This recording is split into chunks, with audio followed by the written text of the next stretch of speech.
This is one of my favorite meditations to both give and receive. It is from Jon Kabat-Zinn, and it is the mountain meditation. This is usually done in a seated position, whether you are on the floor or a chair. Once you find your seat, begin by sensing into the support that you have. Begin to pay attention to the actual sensations of the contact between you and your support.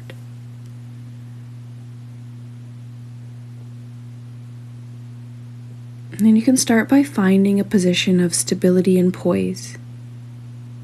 Your upper body is balanced over your hips and shoulders in a comfortable yet alert posture. Hands are on your lap or your knees. Arms are just hanging by their own weight, like heavy curtains, stable and relaxed.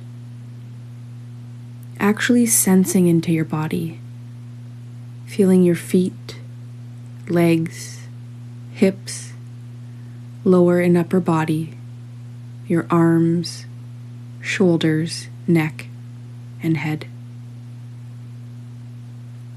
And when you are ready, allowing your eyes to close. Bring awareness to breath, the actual physical sensations of breath. Feeling each breath as it comes in and goes out. Letting the breath just be as it is without trying to change or regulate it in any way. Allowing the breath to flow easily and naturally with its own rhythm and pace. Knowing that you are breathing perfectly well right now. There's nothing for you to do.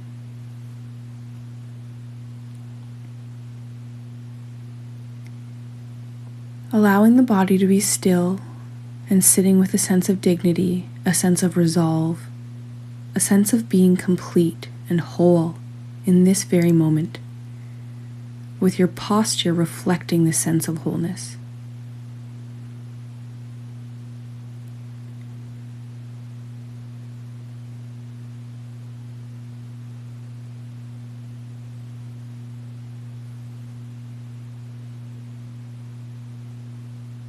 As you sit here, letting an image form in your mind's eye, an image of the most magnificent or beautiful mountain you know, or have seen or can imagine, and letting it gradually come into greater focus. And even if it doesn't come as a visual image, perhaps just allowing the sense of this mountain and feeling its overall shape, its lofty peak high in the sky, the large base rooted in the bedrock of the earth's crust, its steep or gently sloping sides. Noticing how massive it is, how solid, how unmoving, and how beautiful, whether from afar or up close.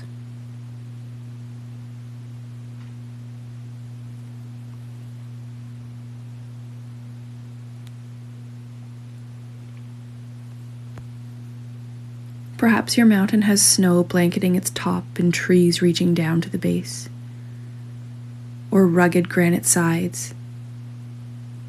There may be streams and waterfalls cascading down the slopes. There may be one peak or a series of peaks. It may have meadows and high lakes. Just observe it, noting its qualities. And when you feel ready, seeing if you can bring the mountain into your own body, sitting here, so that your body and the mountain in your mind's eye become one.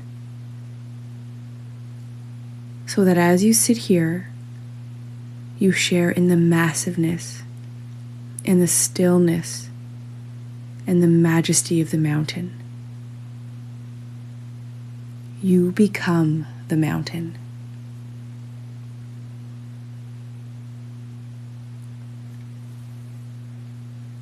Grounded in this seated posture, Your head becomes the lofty peak, supported by the rest of the body and affording a panoramic view. Your shoulders and arms the sides of the mountain. Your buttocks and legs the solid base rooted to your cushion or your chair. And experiencing in your body a sense of uplift from deep within your pelvis and spine.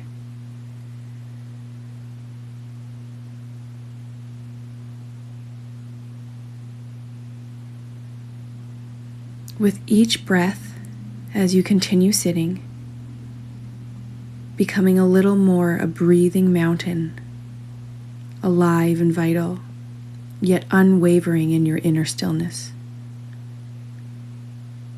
Completely what you are, beyond words and thought.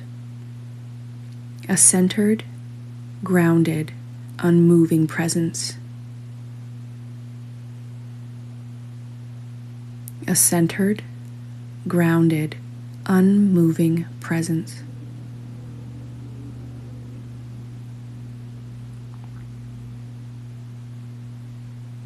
As you sit here, become aware of the fact that as the sun travels across the sky, the light and shadows and colors are changing virtually moment by moment in the mountain stillness. And the surface of the mountain teems with life and activity, with the streams, the melting snow, waterfalls, plants, and even wildlife.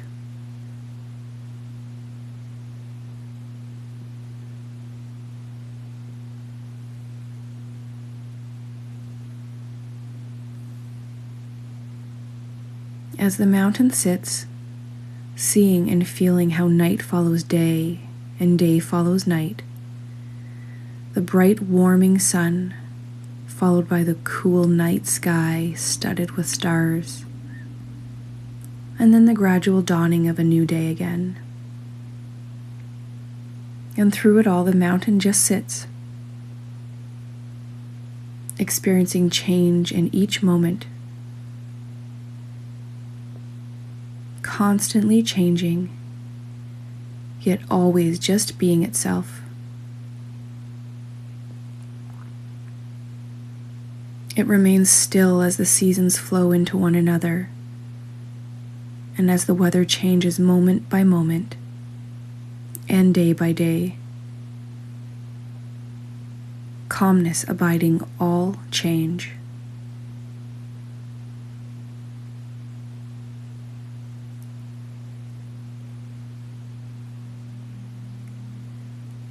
In summer, there is no snow on the mountain except perhaps for the very peaks. In the fall, the mountain may wear a coat of brilliant fire colors. In winter, a blanket of snow and ice.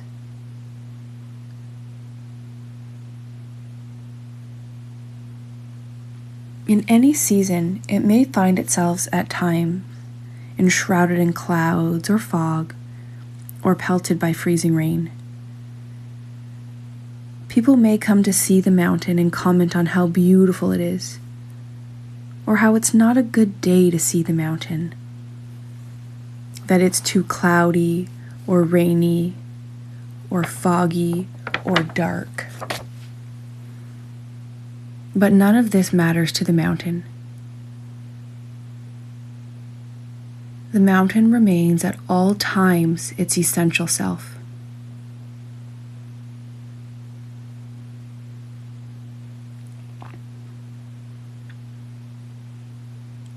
Clouds may come and clouds may go. Tourists may like it or they may not.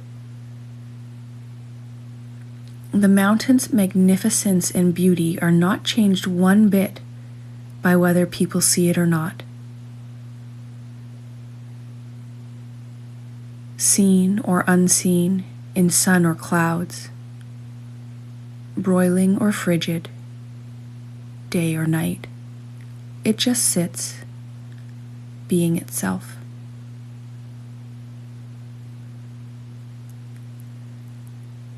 At times, the mountain is visited by violent storms, buffeted by snow and rain and winds of unthinkable magnitude. But through it all, the mountain sits.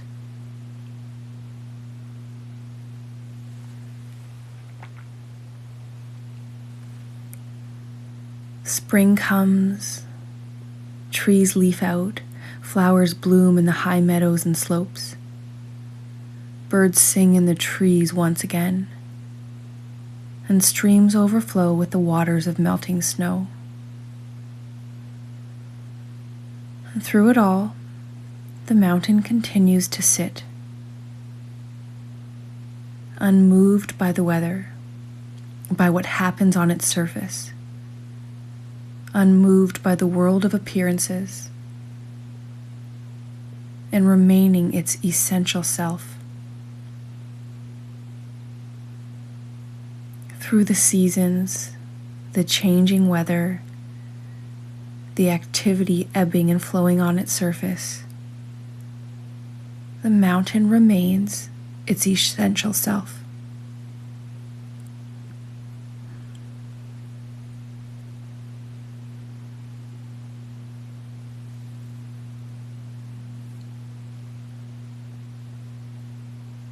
In the same way as we sit in meditation, we can learn to experience the mountain. We can embody the same central, unwavering stillness and groundedness in the face of everything that changes in our own lives, over seconds, over hours, and over years.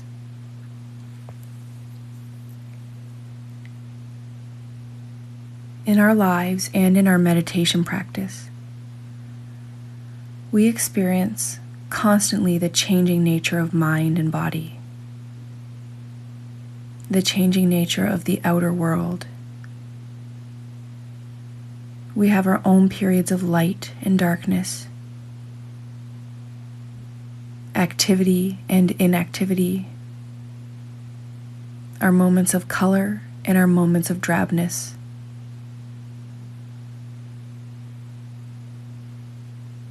It's true that we experience storms of varying intensity and violence in the outer world and in our own minds and bodies.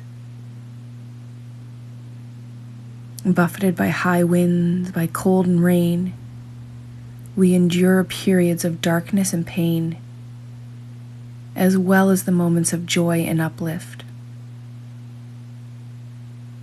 Even our appearance changes constantly, experiencing a weather of its own.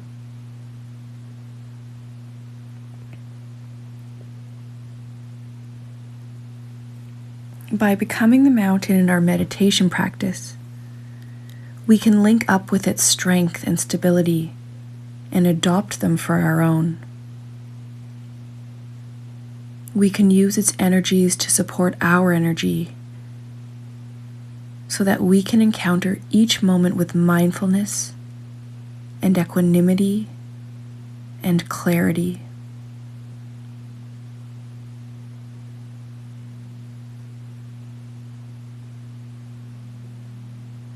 It may help us to see that our thoughts and feelings, our preoccupations, our emotional storms and crises, even the things that happen to us are very much like the weather on the mountain. We tend to take it all personally, but the mountain's strongest characteristic is impersonal. The mountain's strongest characteristic is impersonal.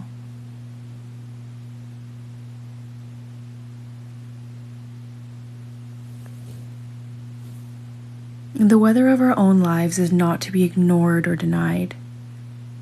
It is to be encountered, honored, felt, known for what it is, and held in awareness.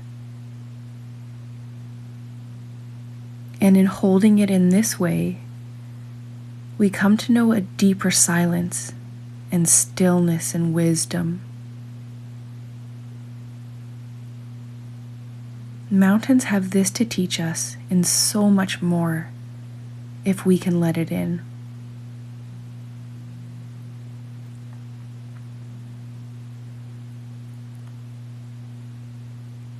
So if you find you resonate in some way with the strength and stability of the mountain in your sitting, it may be helpful to use it from time to time in your meditation practice to remind you of what it means to sit mindfully with resolve and with wakefulness in true stillness.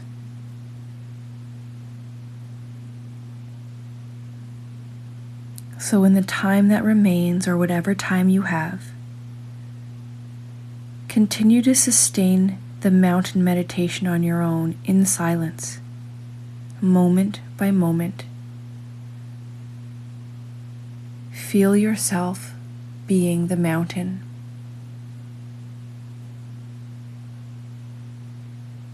Feel yourself at all times your essential self.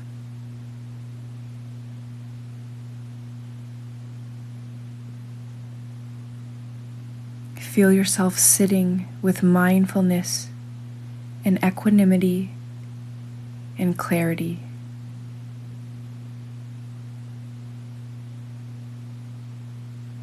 And be the mountain.